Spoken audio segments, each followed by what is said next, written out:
अभी थोड़ी देर में हम लोग शुरू करते हैं।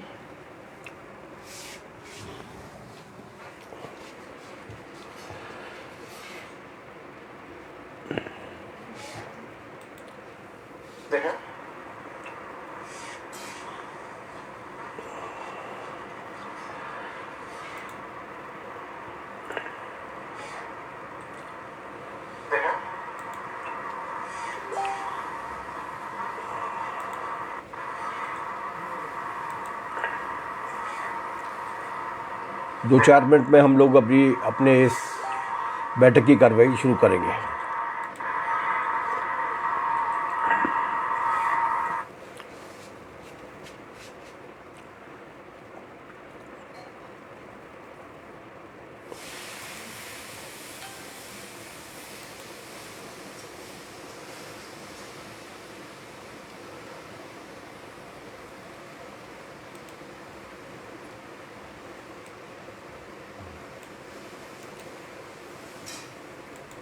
कुछ मित्र और आ जाएं।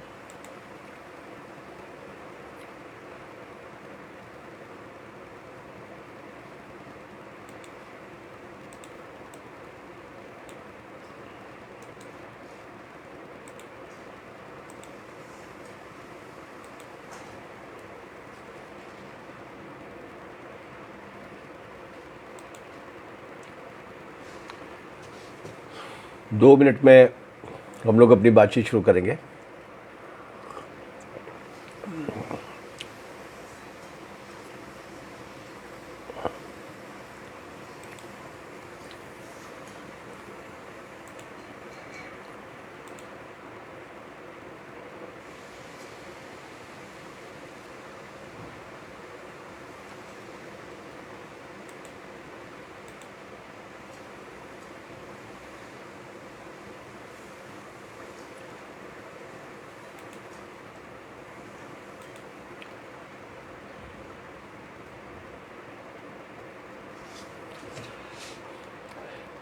कॉमेंट आवाज आ रही है मेरी?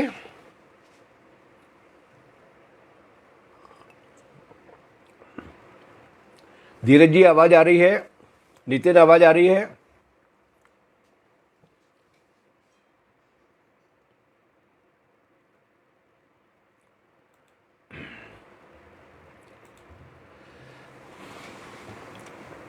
साथियों,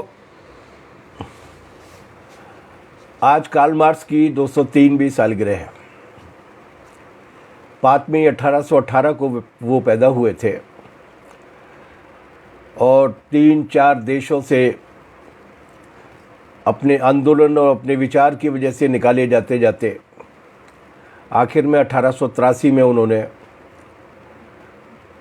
अंतिम सांस ली थी। दुनिया में ऐसे बहुत कम व्यक्ति हुए हैं, ये बात मैं एक मार्क्सवादी होने के नाते नहीं कह रहा, बल्कि एक तटस्थ नागरिक के रूप में भी अपन कहें तो दुनिया में ऐसे बहुत कम व्यक्ति हुए हैं जिनके होने के बाद दुनिया जैसी थी वैसी नहीं रही, दुनिया बदल गई। और अगर मोटे तौर पर हम लोग इतिहास में ऐसे लोगों की खोज करें तो बहुत सारे लोगों के नाम नहीं मिलते हैं। जैसे वो बहुत चमत्कारिक परिवर्तन था जब हमारे किसी पुरखे ने आग का इस्तेमाल करना सीखा और आग को पैदा करना सीखा। ग्रीक और इंग्लिश लिटरेचर में उसके लिए बाकायदा एक एपिसोड है जिसमें एक देवता है जिसका नाम था प्रमुथ्यू, जिसको हम हिंदी में कहते हैं। उसके बारे में ये कहा जाता है कि पहले आग केवल ऊपर देवताओं के पास स्वर्ग में ही सुरक्षित थी और नीचे पृथ्वी पर आग नहीं थी, लोग बहुत परेशान रहा करते थे। तो ये जो देवता था प्रोमेथियस, वो आग चुरा के लाया था। बहरहाल ये तो कहानी है, लेकिन जिस पुरखे ने भी हमारे ने मनुष्य बनने के बाद ये सीखा होगा कि आग का इस्तेमाल किस तरीके से किया जा सकता है, आग किस तरीके से पैदा की जा सकती है, वो निश्चित रूप से मानवता में एक बहुत बड़ा युगांतरकारी परिवर्तन था। उसके बाद वो परिवर्तन भी बहुत महत्वपूर्ण रहा होगा जब किसी ने पहली बार सीखा होगा कि बीज को बोया जाता है तो फसल पैदा होती है। उसके बाद वो परिवर्तन भी बहुत क्रांतिकारी रहा होगा जिसमें उसने पहिए की खोज की होगी। उसने पूरी दुनिया की रफ्तार बदल के रख दी। लेकिन ये तमाम सारी ऐसी खोजें हैं जो किसने की इसके बारे में जानकारी नहीं है। एक साथ कई जगह पर भी हुई होंगी, लेकिन उसके बाद जैसे ही आधुनिक समाज आया है, उस आधुनिक समाज में ज़रूर बहुत सारी खोजें ऐसी हैं जिन्होंने दुनिया के रूप को बदलने में काफ़ी मदद की है। उदाहरण के लिए कागज़ की खोज होना, उदाहरण के लिए अलग अलग सभ्यताओं में शब्दों की, वर्णमाला की, भाषा की, लिपि की खोज होना। लेकिन जब समाज ज़्यादा विकसित होकर आ गया और विकसित होने के बाद उसने एक ऐसी स्थिति हासिल कर ली जब वो बाकायदा एक व्यवस्थित संगठन के रूप में रहने लगा, चाहे वो राजाओं के ज़माने का सामंतवाद था, चाहे वो पूंजी के ज़माने का पूंजीवाद था। जब वो व्यवस्थित तरीके से रहने लगा तो स्वाभाविक सी बात है कि उसके बाद ये समाज क्या है, इस समाज को कैसे बदला जा सकता है, ये समाज अगर ऐसा है तो क्यों है, इसके बारे में सोच विचार शुरू हुआ।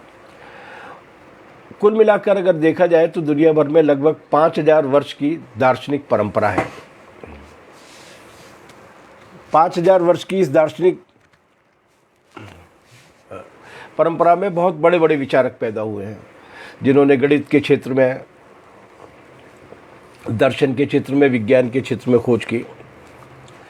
लेकिन कार्ल मार्क्स उनकी तुलना में थोड़े से अनूठे थे और उन्होंने कुछ इस तरीके की पहेलियों को सुलझाया जो 5000 साल से चली आ रही थी और ख़ास तौर से पूंजीवाद के ज़माने में और भी ज़्यादा विकसित हो गई थी, जो पहेलियाँ इससे पहले बहुत सारे लोग मिलकर भी उसको हल नहीं कर पाए थे।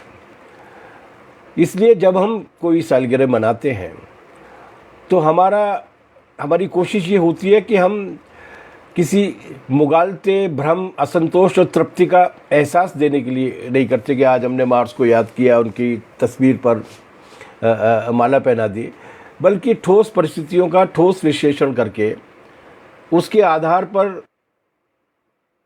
ठोस रूप से ये समझने की कोशिश करते हैं कि क्या वो जो विचार था वो विचार सही साबित हुआ है।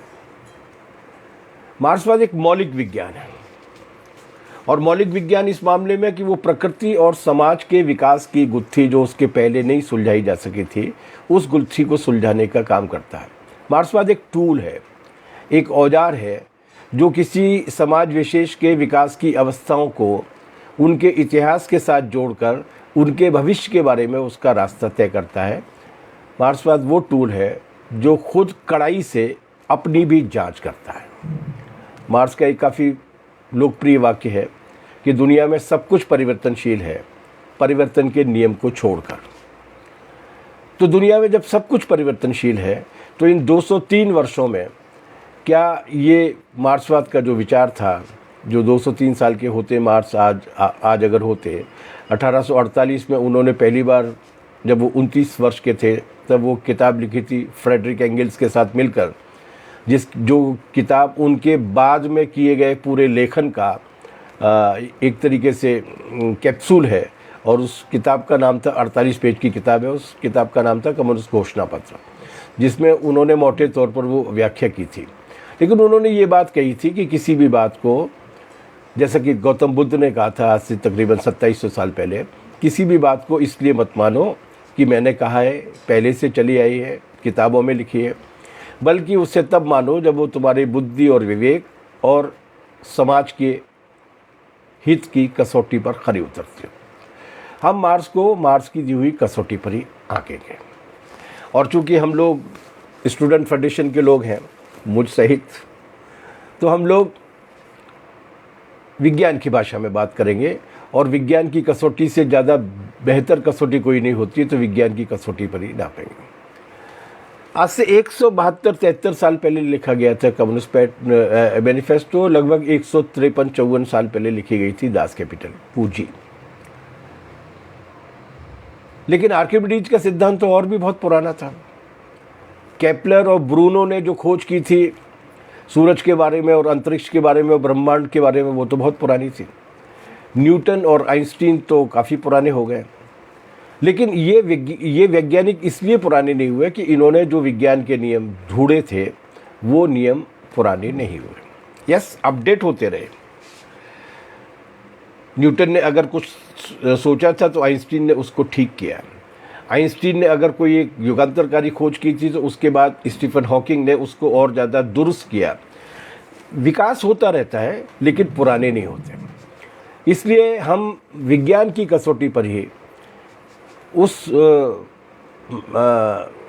भौतिक विज्ञान के रूप में भी और जिसको कहते हैं सामाजिक विज्ञान के रूप में भी इनकी कसौटी पर ही ख़ास तौर से 4 मुद्दों को तय करेंगे और उनके आधार पर हम मार्क्स का मूल्यांकन करेंगे। और यही वो 4 चीज़ें हैं जो मार्क्स और एंगल्स के विचारधारा के क्षेत्र में, दर्शन के क्षेत्र में, विज्ञान के क्षेत्र में, सामाजिक विज्ञान के क्षेत्र में मौलिक योगदान है। यही वो चार क्षेत्र है मोटे तौर पर कहा जाए जिसने तब तक की पूरी दुनिया को बदल दिया। सबसे बड़ा झंझट क्या था? सबसे बड़ा झंझट ये था कि ये आए कहां से, ये पृथ्वी कैसे बनी, ये सौरमंडल कैसे बना, ये नदी कैसे बनी, ये पहाड़ कैसे बना, ये मैं कैसे बना। ये एक ऐसी गफलत थी जिसने 5000 साल तक दार्शनिकों को बहुत ज़्यादा परेशान किया। जब कुछ नहीं समझ आता तो अंधविश्वास पैदा होता है। जब कुछ नहीं समझ में आया तो लोगों ने कहा कि किसी न किसी ने बनाया जरूर होगा, वरना ऐसे कैसे हो सकता है, किसी के बनाए बिना बन कैसे जाएगा। इसलिए जरूर कोई है जिसने इसे बनाया है, और वो बनाने वाला कौन है इसको लेकर ही हजारों साल सोचते विचारते खर्च हो गए। ये जितने भी धर्म है ना, जिनको लेकर आजकल बहुत लड़ाइयाँ होती रहती हैं, जिनका एक ऐतिहासिक और एक ज़माने में क्रांतिकारी योगदान भी रहा है, ये बड़े आधुनिक धर्म हैं। इस्लाम अभी पैदा हुआ है 1500 साल के आसपास, ईसाईयत अभी पैदा हुई है 2000 वर्ष के आसपास, और ये हिंदू धर्म की जो तमाम सारी धाराएं हैं, वो तमाम सारी धाराएं जो हैं वो इन धाराओं को उस तथाकथित वैदिक धर्म के साथ उसका कोई रिश्ता नहीं है। कहते वो जरूर है लेकिन उसमें उनका वैदिक धर्म के साथ कोई रिश्ता नहीं है। ऋग्वेद के ज़माने में जो देवी देवता पूजे जाते थे, आज उनकी कोई वक़्त नहीं है, आज उन्हें कोई पूछता नहीं है। आज से 500 साल पहले जिन देवी देवताओं का नाम नहीं था, आज वो पूरे देश भर में पूजे जाते हैं। इसलिए ये सब भी बदलते रहे, ये भी चिरंतन नहीं थे। इसलिए ये जो बहस चलती रही, किसने बनाया, जरूर इसने बनाया होगा, फलाने ने, वो बहस भी चलती रही। मार्क्स ने इस गुत्थी को 2 तरीके से सुलझाया। एक तो उन्होंने कहा कि जो भी है मूल में वो पदार्थ है, जो भी है वो पदार्थ अलग अलग रूपों में है लेकिन है पदार्थ है। और इसे ही उन्होंने कहा भौतिकवाद, जिसे बाद में काफ़ी बदनाम करने की कोशिश की गई। मार्क्स के भौतिकवाद का मतलब भोगवाद नहीं है, कंज्यूमरिज्म नहीं है। मार्क्स के भौतिकवाद का मतलब है पदार्थवाद। पहले पदार्थ है। हम सब कुछ जितना भी दर्शनीय है, जितना भी अब तक देख लिया गया है और जितना भी अब तक नहीं देखा जा सका, नहीं समझा जा सका, वो भी पदार्थ का ही एक रूप है। इसलिए जो है मूल में और आज के रूप में वो पदार्थ है, मैटर है। और दूसरी बात उन्होंने ये कही कि ये स्थिर या ठहरा हुआ नहीं है, इसमें लगातार गति हो रही है, अंदर ही अंदर गति हो रही है। और उस गति के नियमों को भी उन्होंने ढूंढ कर निकाला। हम उनके बारे में बातचीत नहीं कर रहे हैं क्योंकि वो दर्शन का विषय है और थोड़ा गंभीर हो जाता है। लेकिन एक बड़ी बात उन्होंने ये कही कि ये जो होता ही है गति मैटर के अंदर, वो रूप बदलता रहता है, वो गति किसी बाहरी कारण की वजह से मुख्य रूप से नहीं होती, मुख्य रूप से आंतरिक कारण होता है। पदार्थ का जो अस्तित्व है, मैटर का जो अस्तित्व है, वो ही 2 विरोधी चीज़ों के आपस में मिलने की वजह से बना है। और जब इन विरोधी चीज़ों में टकराव होता है तो पदार्थ के अंदर गति पैदा होती है। इसके लिए विस्तार में जाने की आवश्यकता नहीं है, लेकिन एक सामान्य से उदाहरण से हम उसको समझ सकते हैं कि जब हम बीज को बोते हैं तो बीज के अंदर 2 चीज़ों के बीच में संघर्ष होता है। ज़मीन में पहुंचने के बाद, नमी मिलने के बाद एक तो बीज का जो आवरण है, गेहूं का जो छिलका है, और एक गेहूं के अंदर जो सफ़ेद सफ़ेद सा भरा हुआ है जिसे आटे के रूप में हम लोग खाते हैं। इन दोनों के बीच में टकराव होता है। अंदर वाली चीज़ फूलती है, बाहर वाली चीज़ उसको रोकने की कोशिश करती है, और अंततः वो अंदर की जो वस्तु होती है वो विकसित होती है और वो बाहर वाली खाल को, परत को फाड़ के निकल आती है कली के रूप में, और उसके बाद बढ़ जाती है। मार्क्स ने यही कहा कि ये गति जो होती है वो दोनों के बीच में, उसी मैटर के अंदर जो विरोधी चीज़ें हैं, जो अलग अलग चीज़ें हैं, उनके बीच में टकराव की वजह से होती है, और उससे एक नई चीज़ पैदा होती है। और ये जो नई चीज़ पैदा होती है वो पहले की वस्तु की, पहले की अवस्था की तुलना में ज़्यादा विकसित होती है। हम इसमें नहीं जा रहे विस्तार से, हम विज्ञान के नियम के आधार पर नापते हैं। क्या उनकी बात सही थी? अभी इस साल के जो नोबेल पुरस्कार मिले हैं 2020 के, उन नोबेल पुरस्कारों में जो विज्ञान के नोबेल पुरस्कार मिले हैं, अपन उन पर नज़र डालते हैं और उस आधुनिकतम वैज्ञानिक खोजों के आधार पर मार्क्स के कहे को कसौटी पर कसकर देखते हैं कि मार्क्स सही है कि नहीं। जैसे फिजिक्स में जो हुआ, फिजिक्स में 3 वैज्ञानिकों को इस बात के लिए नोबेल पुरस्कार मिला है 2020 का कि उन्होंने ब्लैक होल और बिग बैंग के प्रमाण ढूंढ लिए। ये ब्लैक होल और बिग बैंग क्या है? अंतरिक्ष की गुत्थी यह है कि ये माना जाता है कि करोड़ों अरबों साल तक ब्रह्मांड फैलता है। हम जिस आकाशगंगा में वो भी फैल रहे हैं, और फैलते फैलते फैलते फैलते बहुत अपनी सीमा तक पहुंच जाता है। फिर उसके बाद वो सिकुड़ना शुरू करता है, और ये सिकुड़ने की प्रक्रिया भी करोड़ों अरबों वर्ष तक चलती है, और अंततः वो सिकुड़कर एक ऐसी वस्तु में तब्दील हो जाता है जिसे ब्लैक होल कहते हैं। उसका गुरुत्वाकर्षण इतना ज़्यादा होता है कि उसके अंदर जो प्रकाश की किरणें जाती हैं वो भी लौट कर नहीं आ पाती, और वो ब्लैक होल भी करोड़ों अरबों वर्षों तक रहता है। फिर उसके बाद वो ब्लैक होल फटता है, और एक बार दोबारा से बिग बैंग के रूप में, बड़े धमाके के रूप में वो फटता है, और फिर से अंतरिक्ष और सौरगंगाएं फैलने लगते हैं।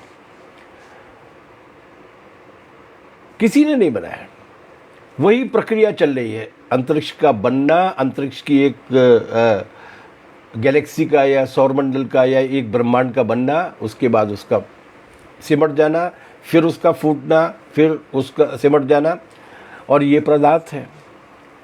तो ये जो वैज्ञानिकों ने खोज की कि नहीं, ये बिग बैंग और ब्लैक होल की जो थीसिस है वो केवल कल्पना नहीं है। उन्होंने बाकायदा एक ब्लैक होल ढूंढ लिया जो बिग बैंग बनने की प्रक्रिया में था। मार्क्स ने यही तो कहा था।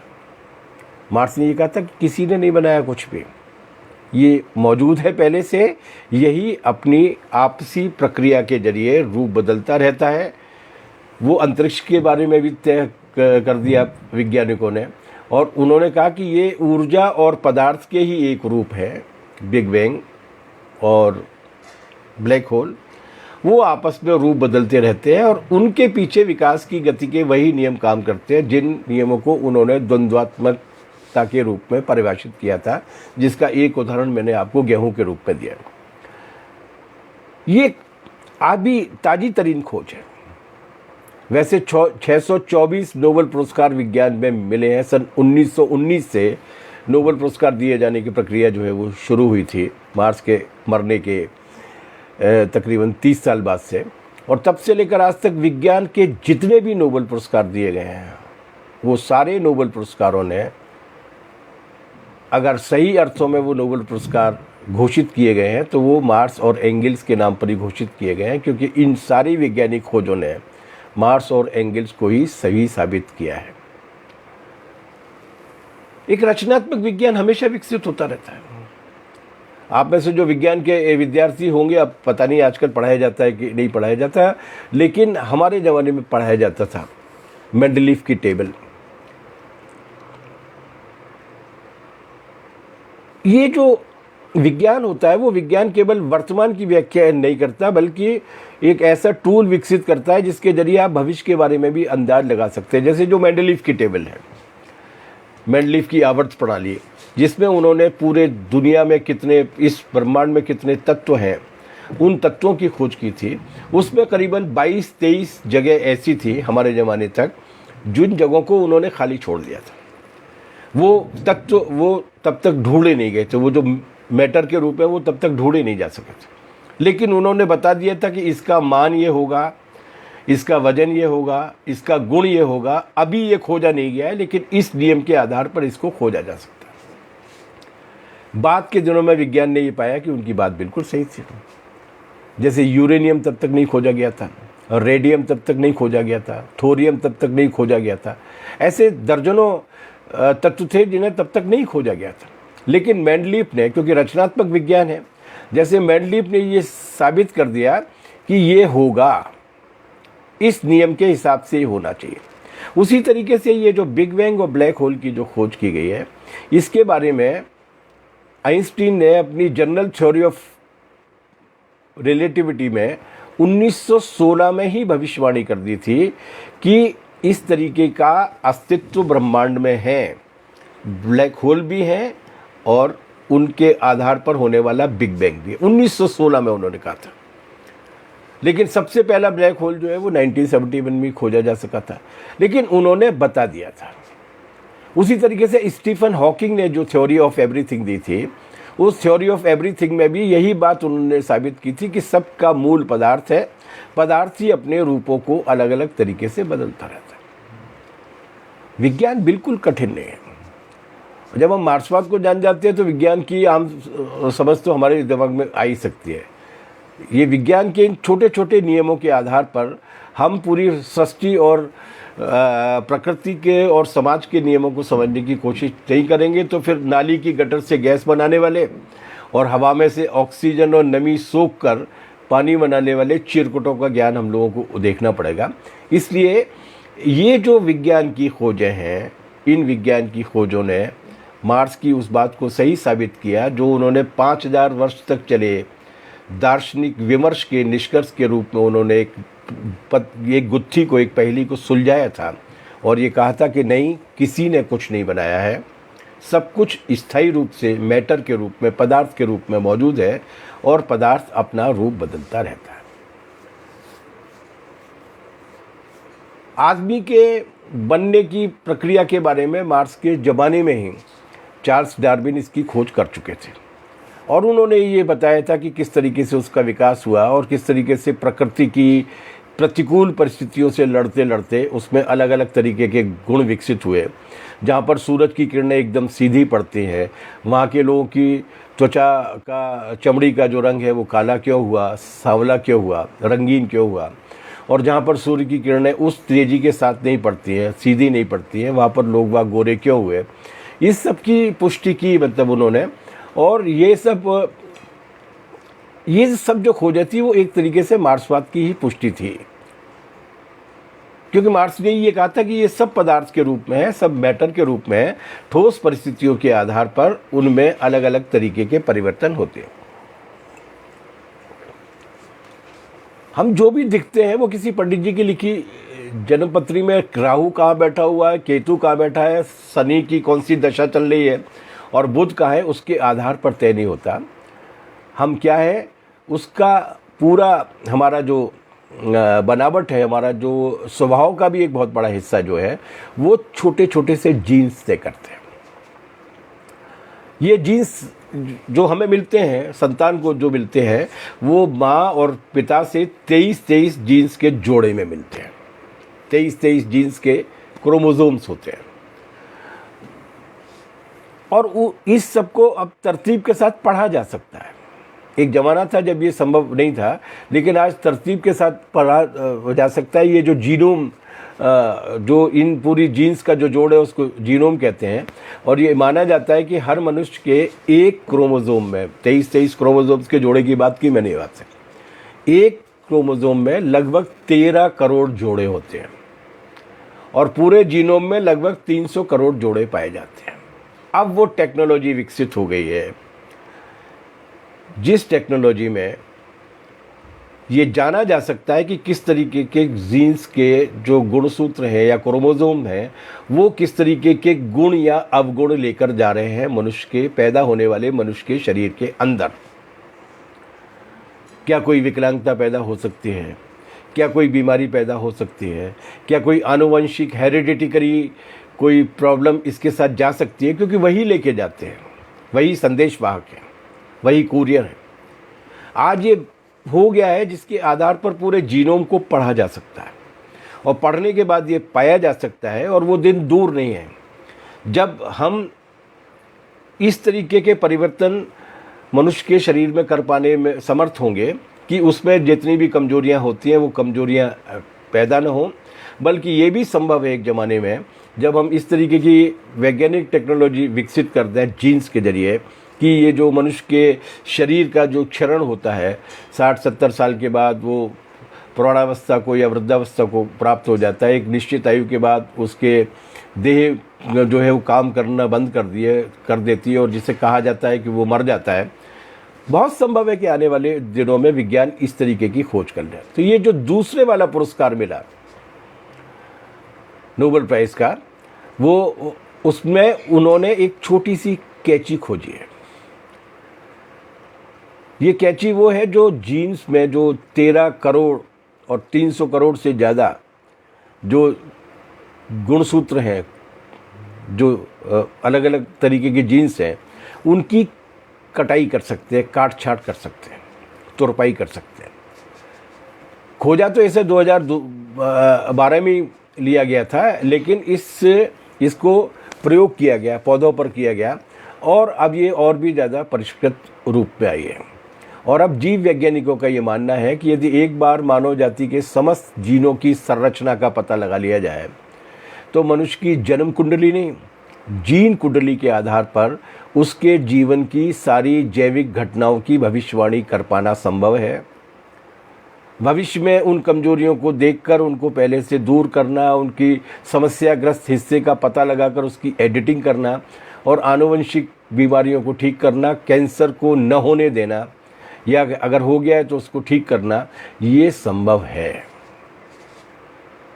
ये नोबेल पुरस्कार केमिस्ट्री के 3 वैज्ञानिकों को मिला, लेकिन दरअसल ये नोबेल पुरस्कार कार्ल मार्क्स और फ्रेडरिक एंगल्स को मिला है, क्योंकि ये बात उन्होंने बहुत पहले कही थी कि जो भी कुछ है वो पदार्थों में अलग अलग तरीके के मेल के साथ है।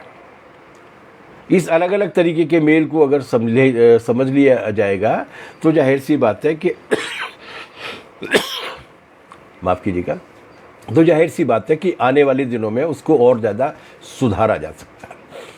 जैसे जेम्स वाट ने अगर भाप के इंजन का भाप की ताकत का इस्तेमाल सीख लिया था, दुनिया को गति मिली, औद्योगिकरण हुआ।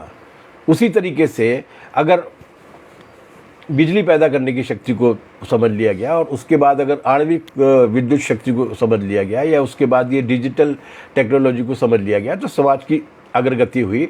लेकिन ये सब कुछ मौजूद पहले से ही था। यही पदार्थ के बदले हुए रूप हैं। वो जो कैमरा जिसमें बहुत बड़ी रील डला करती थी और उसमें फ़ोटो खींचा जाता था, वो भी पदार्थ का ही रूप था। और एक ये कैमरा है जिसके सामने बैठकर मैं बोल रहा हूँ, ये भी पदार्थ का ही रूप है। तो मनुष्य ने अपने चिंतन के जरिए आवश्यकताओं के आधार पर इसी पदार्थ के अलग अलग तरीके के मेल के आधार पर नई तरीके की चीज़ों का सृजन किया।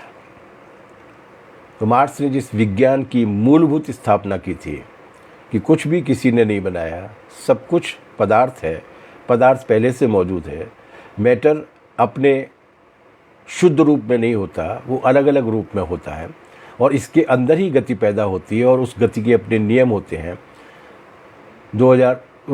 1919 के बाद से लेके 2020 तक जितने भी नोबेल पुरस्कार मिले हैं, उन सारे विज्ञान के नोबेल पुरस्कारों ने मार्क्स और एंगल्स की बात को सही साबित किया। इसलिए ये आस्था का प्रश्न है, ये विज्ञान की कसौटी पर सही कही हुई बात है। दूसरा उनका जो बड़ा योगदान था, वो बड़ा योगदान ये था कि उन्होंने इतिहास के गड़बड़ झाले को ठीक किया। ये समाज कैसे बना, यहाँ तक किस तरीके से पहुँचा, इसके नियम क्या थे, इसको उन्होंने पता लगाया, और इसके आधार पर उन्होंने ये कहा कि ये यहाँ रुकने वाला नहीं है। जिन नियमों की वजह से ये जंगलों में रहने वाले आदिम साम्यवाद की अवस्था से सामंतवाद की अवस्था तक पहुंचा, सामंतवाद की अवस्था से पूंजीवाद की अवस्था तक पहुंचा, पूंजीवाद की अवस्था से समाजवाद की अवस्था तक पहुंचा, वही नियम प्रक्रिया काम करेगी और ये पीछे की ओर नहीं जाएगा। अब सामंतवाद लौट के नहीं आएगा, अब राजा लौट के नहीं आएंगे, अब मनुष्य दोबारा से अपने कपड़े वपड़े सब उतार के जंगल में जाके पेड़ों पर रहने के लिए नहीं जाएगा, क्योंकि जो खोजें हो चुकी हैं वो खोजें आगे की ओर ले जाएंगे। समाज का विकास इसी तरीके से होगा और वो आगे और भी विकसित होता रहेगा। और जो विकसित होगा, जैसा कि उन्होंने कहा था कि विकास हमेशा सरल से जटिल की ओर होता है, विकास हमेशा नीचे से ऊपर की ओर होता है, बेहतरी की ओर होता है। और ये करते करते उन्होंने दो बड़ी पहेलियां सुलझाई थी। क्या वो सही थी? अपन उन्हीं की कसौटी पर नापते हैं। पहली पहेली तो उन्होंने ये सुलझाई थी कि ये जो पैदावार की ताकतें हैं वही मुख्य ताकतें हैं, उन्हीं की वजह से आगे की अवस्था आती है। ये जो समाज में जिस तरीके से जो पैदावार की ताकतें हैं, उनके बीच में जो रिश्ते हैं, उन रिश्तों के बीच में जो टकराव होता है, उन टकरावों की वजह से ही समाज में अग्रगति पैदा होती है।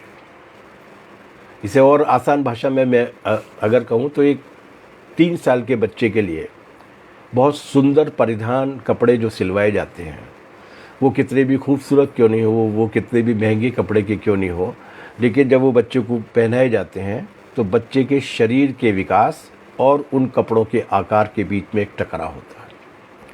6 महीने तक चलता है, 1 साल तक चलता है, 1.25 साल तक चल सकता है अगर ढीले बनवाए हो तो।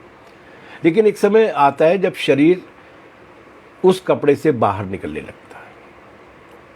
उन्होंने यही कहा कि समाज के अंदर जो उत्पादन की ताकतें हैं, जो पैदावार के रिश्ते हैं, वो शरीर हैं, और उस पर ये जो व्यवस्थाएं हैं, सामंतवाद की व्यवस्था, आदिम साम्यवाद की व्यवस्था, पूंजीवाद की व्यवस्था, वो कपड़े हैं। अंदर अंदर शरीर का विकास होता है, क्योंकि सामाजिक प्रगति इस आधार पर तय होती है कि उत्पादन के रिश्ते किस तरीके के हैं। उनमें गति पैदा होती है और वो सिकुड़ने लगता है सामाजिक व्यवस्था का ढांचा, और वो सामाजिक व्यवस्था के ढांचे को तोड़कर एक नए तरीके की व्यवस्था का निर्माण करते हैं। उन्होंने कहा कि विकास का आधार कोई महापुरुष नहीं है, सामाजिक परिवर्तन का आधार कोई महान व्यक्ति नहीं है, बल्कि विकास का आधार उत्पादन की प्रणाली है और यही निर्णायक है। एक सीमा के बाद उस उत्पादन की प्रणाली को नियंत्रित कर पाना मुश्किल होता है। उनके लिए और खुली हुई जगह चाहिए। वो पुराने कपड़ों को तोड़ देती है और नए तरीके के वस्त्रों को धारण कर लेती है, नई तरीके की सामाजिक व्यवस्था का निर्माण कर लेती है। ये उनकी बड़ी खोज थी। इसने पूरी दुनिया में अलग अलग समय पर हुए सामाजिक परिवर्तनों और क्रांतिकारी आंदोलनों को समझने की नई दृष्टि दी, और केवल नई दृष्टि नहीं दी बल्कि ये भी बताया कि इन नियमों को लागू करके आगे के समाज की रचना किस तरीके से की जा सकती है। दूसरी बात जो उन्होंने कही कि ये जो दार्शनिक, धार्मिक, राजनीतिक, साहित्यिक विचार और विचारधाराएं हैं, वो आसमान में से नहीं टपकती हैं, वो इसी ढांचे के साथ अंतरक्रिया करती हैं, इसी ढांचे में से निकल कर आते हैं, इसी ढांचे के साथ पैदा भी होती हैं, इसी ढांचे के साथ। लेकिन जब वो पैदा हो जाती हैं, जब वो अस्तित्व में आ जाती है, जैसे विचारधारा है या साहित्यिक विचार है, तो वो इस ढांचे के साथ इंटरेक्ट भी करते हैं, असर भी करते हैं। इसकी पुष्टि अलग अलग तरीके से होती है। जैसे दुनिया में अलग अलग जो व्यवस्थाएं रहीं, अवस्थाएं रहीं, उनमें अलग अलग तरीके की राजसत्ताएं रहीं। पूंजीवाद में न्याय प्रणाली का एक अलग तरीके का रूप है, राजसत्ता की एक अलग तरीके की स्थिति है। सामंतवाद में अलग तरीके की स्थिति थी, जहाँ राजा निर्णायक हुआ करता था। आज पूंजीवाद में, पूंजीवादी लोकतंत्र में एक हद तक निर्णायक तो पूंजीवादी है, मतलब निर्णायक तो बड़े पूंजीपति हैं, लेकिन एक हद तक जनता के पास वो अधिकार है। आज किसी राजा जैसे व्यक्ति को ये गलतफहमी हो जाए किसी व्यक्ति को कि वो राजा है, तो वो किसी को भी मौत के घाट उतारने का अधिकार नहीं है आज उसके पास। सामंतवाद की न्याय प्रणाली में था, आज नहीं है, आज एक प्रक्रिया है। ये सब धीरे धीरे करके इस समाज की अलग तरीके की व्यवस्थाओं के रूप के आधार पर विकसित हुआ। नए विचार भी पैदा हुए, उन विचारों ने भी उस समाज को बदलने में एक क्रांतिकारी भूमिका निभाई। मैं एक उदाहरण आपको दे रहा हूँ। आज से 30 साल पहले इस देश या दुनिया के किसी भी कानून में इस तरीके की धारा नहीं थी जिससे साइबर क्राइम या डिजिटल क्राइम कहा जा सके। क्यों? क्योंकि डिजिटल प्रणाली नहीं थी, साइबर सिस्टम का फैलाव ही नहीं था। तो एक खास विकास की अवस्था आई तो एक खास तरीके का कानून बना, खास तरीके के कानून की आवश्यकता हुई। उसी तरीके से जैसे जैसे समाज में अलग अलग तरीके का विकास होता जाता है उस तरीके से उसको परिवर्तन करना होता है, लेकिन एक सीमा तक वो नहीं चलता। एक सीमा के बाद उससे पूरी तरीके से ख़त्म करके नया ही लाना पड़ता है, ये बात थी। लेकिन इसमें एक और उन्होंने मार्के की बात की, और मार्के की बात उन्होंने ये की कि जो राज करने वाले लोग हैं वो अपने विचार का प्रभुत्व कायम करते हैं, वो जो हेजोमनी कायम करते हैं, वो जो वर्चस्व कायम करते हैं, वो वर्चस्व केवल डंडे के दो जोर पे नहीं होता, केवल पुलिस के जोर पे नहीं होता, केवल दमन के जोर पर नहीं होता, बल्कि वो दिमाग पर भी करता, वैचारिक प्रभुत्व कायम करते हैं, दिमाग पर भी कब्जा करते हैं, और उस वैचारिक प्रभुत्व के जरिए ही अपना राज चलाते हैं। मार्क्स ने एक बहुत बड़ी बात कही थी कि जब तक पूंजीवाद इस हैसियत में है कि वो जितने भी समाज के पढ़े लिखे, समझदार और इंटेलेक्चुअल्स और मतलब टेक्नोक्रेट्स हैं, उनको ख़रीद कर, उनको अपना वेतनभोगी गुलाम बनाकर उनसे काम ले सकता है, तब तक उसका राज सुरक्षित रहता है। लेकिन एक स्थिति आती है जब वो लोग उसका साथ देने से मना कर देते हैं और वो गिर जाता है। लेकिन वो वैचारिक प्रभुत्व होता है, और ये वैचारिक प्रभुत्व बड़ी योजना के साथ किया जाता है। आप अगर देखेंगे पिछले 10 साल में शिक्षा प्रणाली में जो बदलाव हुआ है, पाठ्यक्रम के विषयों में जो बदलाव हुआ है, आज़ादी के बाद हमने किस तरीके का पाठ्यक्रम चुना था, मैं इस बात को कई बार बोल चुका हूँ, लेकिन मैं दोहराना चाहता हूँ कि आज़ादी के बाद हमारे आज़ादी के आंदोलन की ख़ास बात ये थी, 1857 से लेकर 1947 के 90 साल, या 1919 जलियांवाला बाग से लेकर 1947 तक के साल, इनकी ख़ास बात ये थी कि वो अंग्रेज़ों से लड़ते लड़ते ये भी विचार कर रहे थे 3 चीज़ों पर। नंबर 1 कि गुलाम क्यों बने, नंबर 2 कि आज़ाद कैसे होंगे, और नंबर 3 ये कि आज़ाद होने के बाद हम किस तरीके की नीतियाँ बनाएंगे जिसकी वजह से दोबारा गुलामी नहीं आए। और उसका जो निष्कर्ष निकल कर आया था, उस निष्कर्ष में ये चीज़ें निकल कर आई थी कि शिक्षित होना चाहिए पूरा समाज, सारे लोगों को शिक्षा का अधिकार हो, ताकि वो पढ़े लिखे हों, ताकि वो कूपमंडूकताओं और अंधविश्वासों से बाहर निकल सके। भारत का संविधान वो संविधान है जिस संविधान में ये बात लिखी गई है कि यहाँ की जनता के, यहाँ के नागरिकों के मूल कर्तव्यों में से एक कर्तव्य ये होगा कि वो अपनी चेतना को वैज्ञानिक चेतना के रूप में, साइंटिफिक टेम्पर के रूप में विकसित करेगा, और बाकी लोगों के भी अंदर साइंटिफिक टेम्पर विकसित करने की कोशिश करेगा। उसी आधार पर पाठ्यक्रम तय हुआ। पिछले 8-10 साल में क्या हुआ, ज्योतिष पढ़ाया जाएगा, कर्मकांड पढ़ाए जाएंगे, कुछ IITs में तो कोर्स शुरू किया गया है वहाँ जहाँ पर अच्छी पत्नी कैसे बने ये पाठ्यक्रम भी पढ़ाया जाएगा।